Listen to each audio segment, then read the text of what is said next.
श्री गणेशाय नमः। हर हर महादेव। जय श्री कृष्ण। शिव पुराण अंतर्गत उमा संहिता प्रथम अध्याय। महान शिव भक्त भगवान श्री कृष्ण का उपमन्यु जी से संवाद।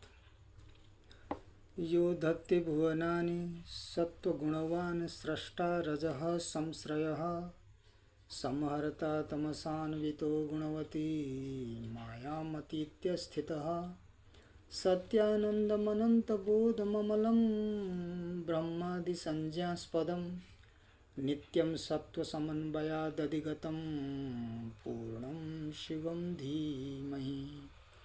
परब्रह्म परमात्मा सत्वगुण के द्वारा संपूर्ण भुवनों को धारण करते हैं।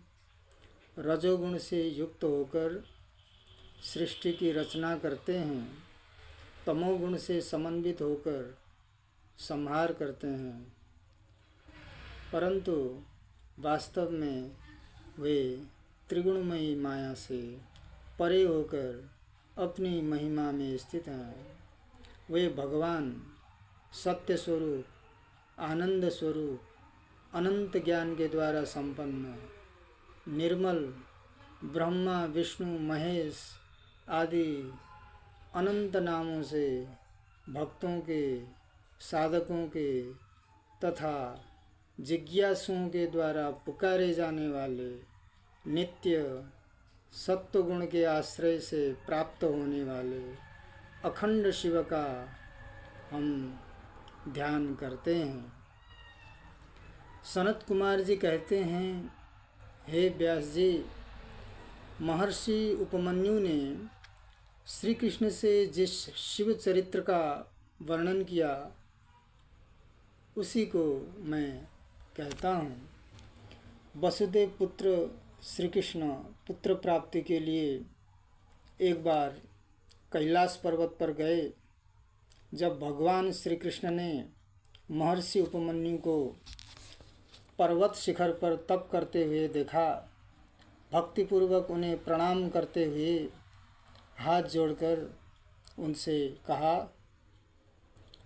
श्री कृष्ण बोले, हे शैव प्रवर, मैं पुत्र प्राप्ति के लिए शंकर जी की तपस्या के उद्देश्य से यहाँ आया हूँ। आनंद प्रदायिनी शिव महात्म्य को कहिए, जिसके द्वारा भक्तिपूर्वक मैं महेश्वर का तप कर सकूं। शिव जी का स्मरण करते हुए महर्षि उपमन्यु बोले, मैंने तप में स्थित शंकर जी, उनके आयुधों, उनके समस्त परिवार एवं विष्णु आदि का प्रत्यक्ष दर्शन किया है।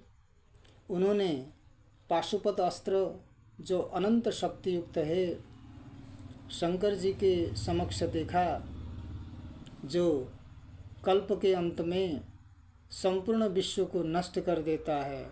भगवान महेश्वर की भुजा से छूटा हुआ वो पाशुपत अस्त्र समस्त त्रिलोकी को मात्र आधे पल में दग्ध कर सकता है, इसमें कोई संदेह नहीं है। तप में स्थित भगवान रुद्र के समीप सभी लोगों में शूल नामक जो विजय अस्त्र है अत्यंत उग्र है। संपूर्ण शस्त्र अस्त्रों का विनाशक, पृथ्वी को विदीर्ण कर सकता है, समुद्र को सुखा सकता है तथा नक्षत्र मंडल को गिरा सकता है। ऐसे त्रिशूल नामक अस्त्र को देखा तथा अनंत शक्ति युक्त सुदर्शन चक्र को भी देखा। इस प्रकार इस संसार में जो कुछ भी देखा और सुना जाता है वे सब भगवान के पास देखकर महर्षि उपमन्यु जी अत्यंत आश्चर्यचकित हुए। उन्होंने धैर्य धारण करके उनकी स्तुति की और आनंद मग्न हो गए। उस समय शिव जी को सम्मुख देखकर श्रद्धा से युक्त होकर आंसुओं के कारण गदगद पूर्ण वचन से उनका पूजन किया महादेव ने उनसे कहा, मैंने आपकी बार बार परीक्षा ली, परंतु आप अपनी भक्ति से कभी भी विचलित नहीं हुए।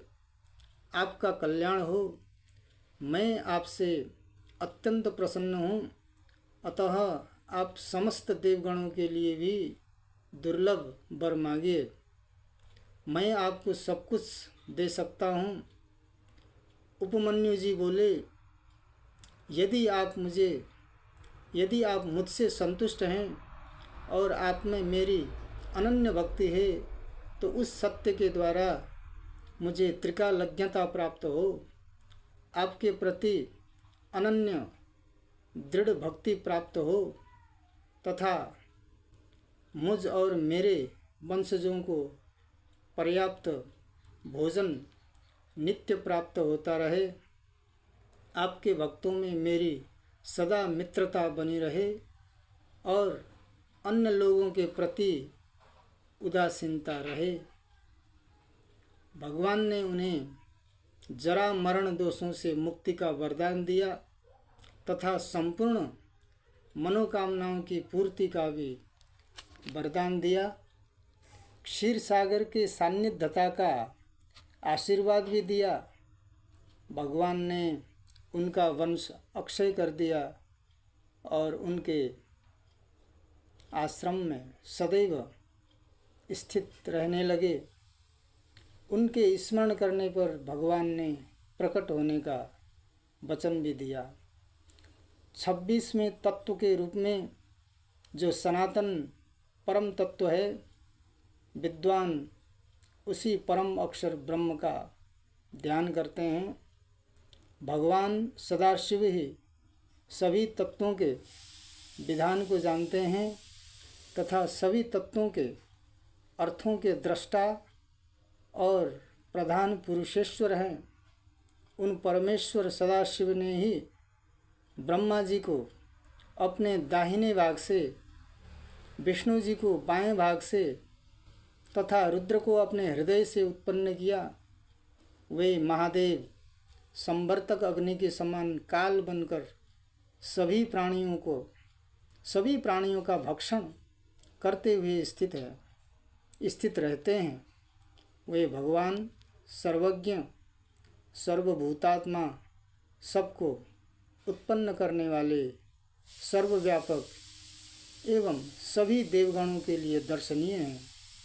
इस प्रकार महर्षि उपमन्यु ने पुत्र प्राप्ति के लिए शिव जी की आराधना का उपदेश दिया और कहा, शिव जी आप पर शीघ्र ही प्रसन्न होंगे। हर हर महादेव।